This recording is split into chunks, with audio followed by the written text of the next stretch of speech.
وأخيرا الحمد لله لقيت سكن في ألمانيا.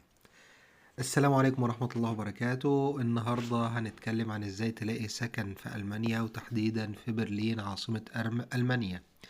الموضوع ده مهم جدا خاصة لو لسه جديد وبتدور على مكان مناسب للعيش، أو إن انت خلاص قربت تيجي على ألمانيا، فبيبقى موضوع البحث عن سكن ده صعب جدا.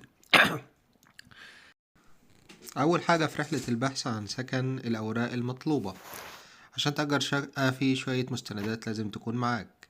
أول حاجة إثبات الهوية، وده بيكون الفيزا أو الإقامة بتاعتك.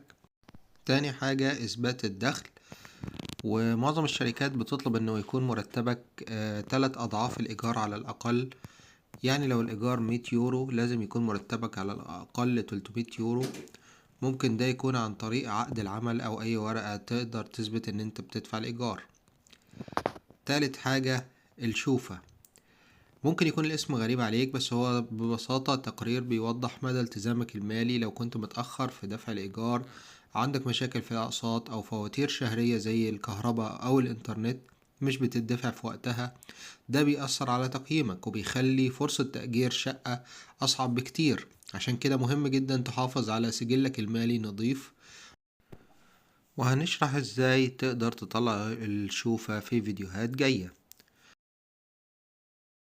مصاريف الإيجار أو المشتملات. في ألمانيا هتسمع مصطلحين مهمين لما تيجي تدور على سكن. أول حاجة الكالت ميتا أو الإيجار البارد، وده إيجار الشقة فقط من غير أي إضافات. تاني حاجة الفارم ميتا أو الإيجار الدافئ، وده بيشمل الإيجار الأساسي بالإضافة لبعض الخدمات زي التدفئة والمياه والزبالة، لكنه دائما غالبا ما بيشملش الكهرباء والإنترنت، وبيكون أعلى من الكالت ميتا بحوالي 100 يورو أو أكتر. إزاي تدور على شقة؟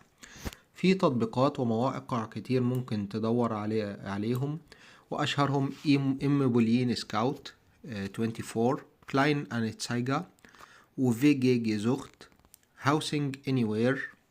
وفي الفيديوهات الجاية هنتكلم على كل واحد فيهم بالتفصيل. آخر حاجة احذر احذر احذر النصب.